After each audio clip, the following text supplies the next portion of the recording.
আমার স্নেহের সন্তানগণ, তোমরা আমার নিকটে আইসো, আমি তোমাদের বিশ্রাম ও পরিত্রাণ দিব। আমি তোমাদের ভয়ের আত্মা দেই নাই, সাহসের আত্মা দিয়াছি। তোমরা এক পা বাড়ালে আমি সহস্র পা বাড়িয়ে দেব। ইহোবা তোমাদের পরমেশ্বর পিতা বলছি।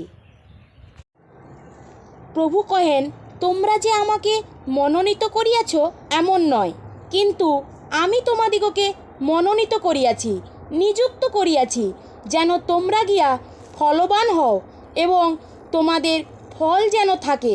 তোমরা পিতার আজ্ঞা সকল পালন করো, যেন তোমরা আমার নামে পিতার নিকটে যাহা কিছু যাচ্ছা করিবে, তাহা তিনি তোমাদিগকে দিবেন।